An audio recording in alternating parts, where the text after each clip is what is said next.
Superstar Vinayak Bharat में आपका स्वागत है। आइए बढ़ते हैं खबरों की।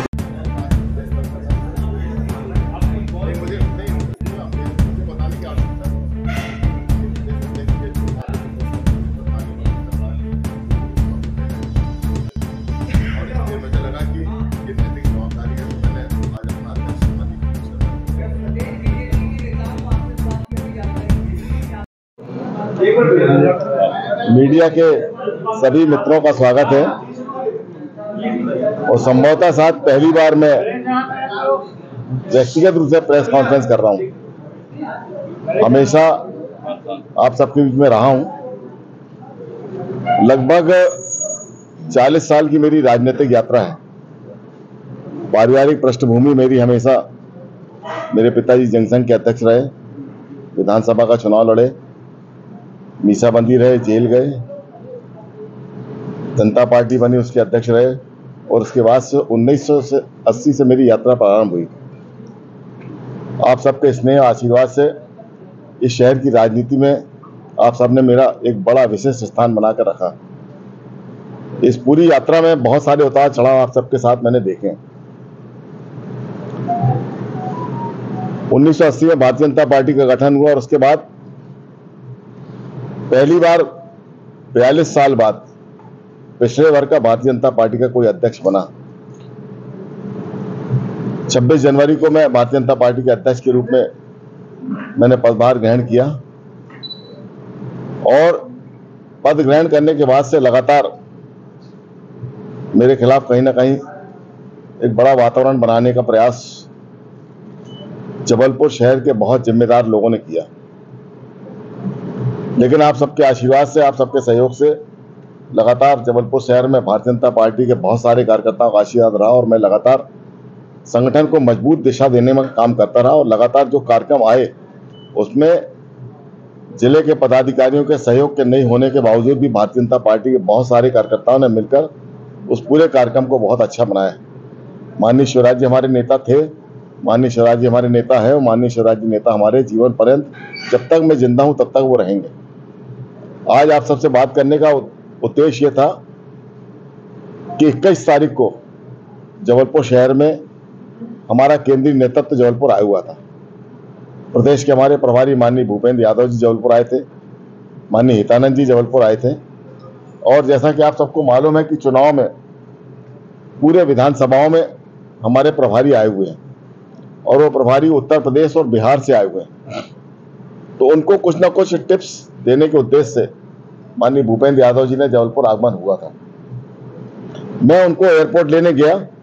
मेरे साथ आशीष दुबे थे, प्रदेश की महामंत्री कविता पाटीदार जी थी और जब उनको लेकर वापस कार्यालय में आया तो कार्यालय में जिस तरह का वातावरण बना, लगभग 100-150 लोग कौन थे वो आप सब जानते हैं। एक पक्ष के 100-150 लोग थे, दूसरे पक्ष के लोग 50-60 लोग थे और लगभग 1.5 घंटे तक भारतीय जनता पार्टी के कार्यालय में गाली गलौज, जो कुछ नहीं होना चाहिए था वो सब कुछ हुआ और उस घटना से मैं बहुत आहत हुआ।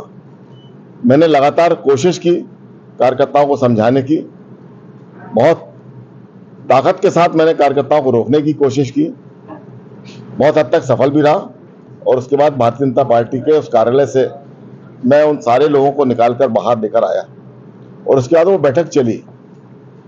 बैठक समाप्ति के बाद जब हमारा प्रदेश का नेतृत्व यहां से गया तो सीधा आरोप मुझके ऊपर लगा कि ये सारा का सारा किया जा रहा प्रभात साहू का है।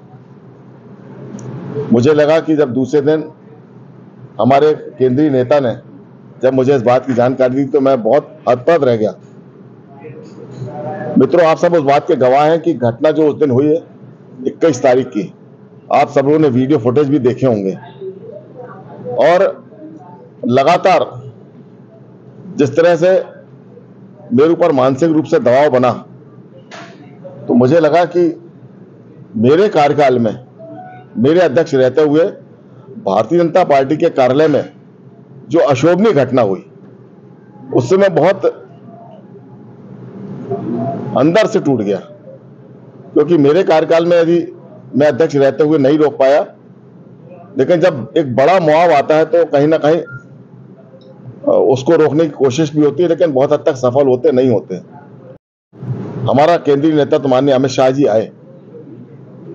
मुझे कल बहुत इस बात की पीड़ा हुई कि जो लोग 21 तारीख की घटना के लिए जिम्मेदार थे, जिन लोगों ने 21 तारीख को जबलपुर शहर के अंदर भारतीय जनता पार्टी के कार्यालय में जो घटना की, उनके नेता को कल हमारे केंद्रीय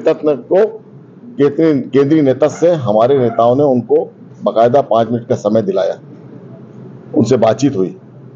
बहुत अच्छी बात है।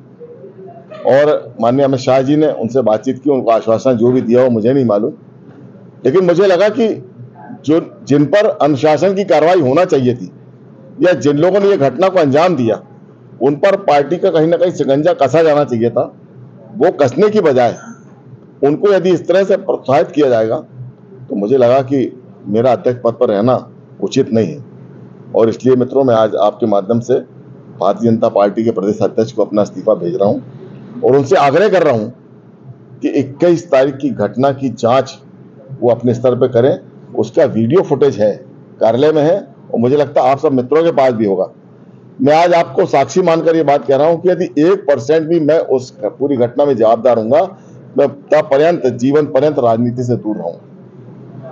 लेकिन जिस तरह से उस पूरे घटना को मेरे ऊपर मढ़ दिया गया, ये बोला गया कि भारतीय जनता पार्टी के अध्यक्ष ने ये सब कुछ कराया, तो उससे मैं बहुत आहत हूं और इसलिए आज भारतीय जनता पार्टी के अध्यक्ष पद से अपना इस्तीफा भेज रहा हूं। लेकिन भारतीय जनता पार्टी का कार्यकर्ता था, भारतीय जनता पार्टी का कार्यकर्ता हूं और भारतीय जनता पार्टी का कार्यकर्ता रहूंगा। और इसलिए चुनाव में जब जहां पार्टी को आवश्यकता पड़ेगी, एक कार्यकर्ता के नाते मैं पूरी ताकत के साथ सरकार बनाने के लिए अपना सहयोग करूंगा। अपने शहर से जुड़ी खबरों को देखने के लिए जुड़े रहिए न्यूज स्टार विनायक भारत के साथ और हमारे चैनल को सब्सक्राइब करना ना भूलिए।